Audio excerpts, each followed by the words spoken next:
হয়েছিল। তো এত কিছু পরে আমার জন্য হাউস ওয়াইফ হয়ে যাওয়া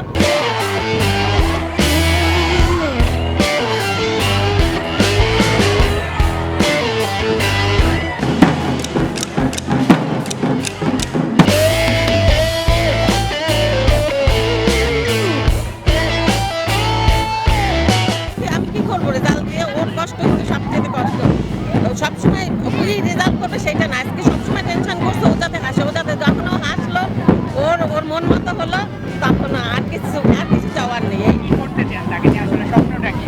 স্বপ্ন ও ডাক্তার হোক ইঞ্জিনিয়ার হোক যা হোক ও যেভাবে যেতে চায় আমরা সে পথে ওর পিছনে ওরে সাহায্য করবো ওর উপর জোর করবো না আমি এখন কিছু করছি না ওর জন্যই চাকরি ছেড়ে ওদেরই দেখছি আমার দুই কোথায় ছিলেন? বেবি আমরা ঢাকাতেই থাকি মানে কোন প্রতিষ্ঠানে ছিলেন আপনি? আমি একটা কলেজে ছিলাম বেসরকারি কলেজে পড়াতাম শিল্পকলা একাডেমিতে নাচ শেখাতাম মা আমার এসএসসিতে বিভাগীয়ভাবে ফার্স্ট হয়েছিল সো এরকম মানে এত ট্যালেন্টেড এইভাবে রেজাল্ট হওয়ার পরে একজন কলেজের প্রফেসর বা শিল্পকলা একাডেমিতে নাচ শেখাতো এত কিছু পরে আমার জন্য হাউস ওয়াইফ হয়ে যাওয়া মানে এটা হয়তো বা মায়েদের পক্ষে সম্ভব কেমন লাগছে?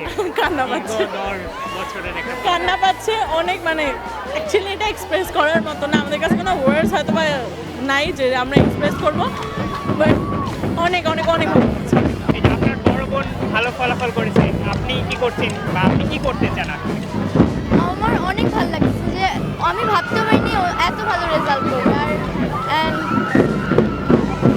আপনিও ভালো করতে চান অবশ্যই আমি ওই স্কুলেই পড়ি আপনার নামটা? সম্রাজ্ঞী টাপুর সাহা আচ্ছা, আপনি নূপুর সাহা, আমি যদি ও টুকুর সাহা ও টাকুর সাহা